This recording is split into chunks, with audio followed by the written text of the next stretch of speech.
বন্ধু বান্ধৱীসকল আশা কৰোঁ আপোনালোক সকলো ভালে আছে। স্বাগতম জনাইছোঁ আপোনালোকক মোৰ অন্য এটি নতুন ভিডিঅ'লৈ। এতিয়ালৈ যদি আপোনালোকে মোৰ চেনেলটো ছাবস্ক্ৰাইব কৰা নাই তেতিয়াহ'লে তলত থকা ছাবস্ক্ৰাইব বাটনটো প্ৰেছ কৰি লগতে থকা বেল আইকনটো বজাই দিবলৈ নাপাহৰিব। বন্ধু বান্ধৱীসকল চাওঁতেই 2024 চনটো নিচেই ওচৰ চাপি আহিছে। ইয়াতে বিশেষ কথাটো হ'ল যে নতুন বছৰৰ প্ৰথম দিনটোৱেই সোমবাৰ পৰিছে। বন্ধু বান্ধৱীসকল সোমবাৰটো ভগৱান শিৱৰ বাবে উৎসৰ্গা কৰা হয়। এনে পৰিস্থিতিত 2024 চনৰ প্ৰথম দিন অৰ্থাৎ সোমবাৰে আমি কিছু জ্যোতিষৰ ব্যৱস্থা কৰি গোটেই বছৰটোৰ বাবে ভগৱান শিৱৰ আশীৰ্বাদ লাভ কৰিব পাৰোঁ। গতিকে বন্ধু বান্ধৱীসকল আজিৰ এই ভিডিঅ'টিত আমি এই আহিব লগা 2024 চনটোৰ প্ৰথম দিনটোত কৰিব লগা কিছুমান জ্যোতিষৰ নিয়মৰ বিষয়ে আলোচনা কৰিম। গতিকে ভিডিঅ'টি স্কিপ নকৰাকৈ শেষৰলৈকে চাবলৈ নাপাহৰিব। আৰু যদি মোৰ চেনেলটি এতিয়ালৈ ছাবস্ক্ৰাইব কৰা নাই তেন্তে তলত থকা ছাবস্ক্ৰাইব বাটনটো প্ৰেছ কৰি লগতে থকা বেল আইকনটো বজাই দিবলৈ নাপাহৰিব। আহক এতিয়া আমি ভিডিঅ'টিৰ পাছৰ অংশলৈ আগবাঢ়োঁ। বন্ধু বান্ধৱীসকল বছৰৰ প্ৰথম দিন অৰ্থাৎ সোমবাৰে ভগৱান শিৱৰ জলাভিষেক কৰক।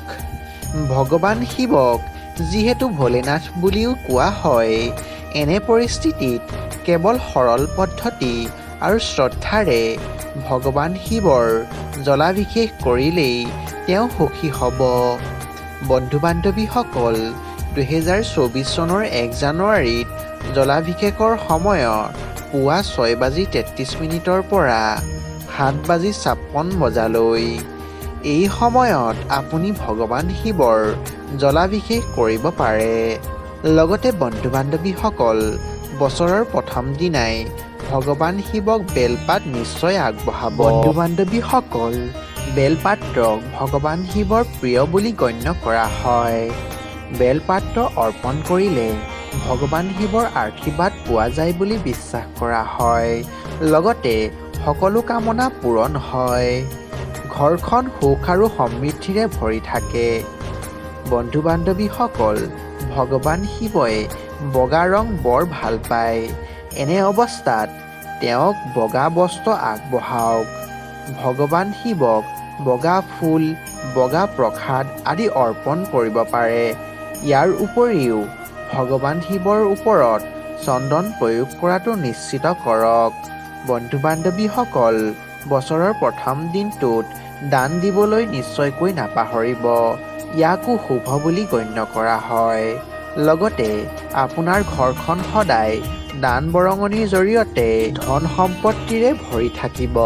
বন্ধু বান্ধৱীসকল বছৰৰ প্ৰথম দিনটোত দৈ, বগা কাপোৰ, গাখীৰ আৰু চেনি আদি দান কৰিব পাৰে। যিহেতু বৰ্তমান শীতকাল হয় তেন্তে গৰম কাপোৰো আপুনি দান কৰিব পাৰে। ভগৱান শিৱৰ মন্ত্ৰ জপ কৰি 108 বাৰ অবিৰতভাৱে শিৱ চালিচা পাঠ কৰক। বন্ধু বান্ধৱীসকল বছৰৰ প্ৰথম দিনটোত ভগৱান শিৱৰ দৰ্শন কৰিবলৈ নিশ্চয় মন্দিৰলৈ যাব। যদি ঘৰত শিৱলিংগ প্ৰতিষ্ঠা কৰা হয় তেন্তে ভক্তিৰে পূজা কৰি তাৰ সন্মুখত নিজৰ ইচ্ছা ৰাখক। তেওঁ নিশ্চয় আপোনাৰ সকলো সমস্যা সমাধান কৰিব।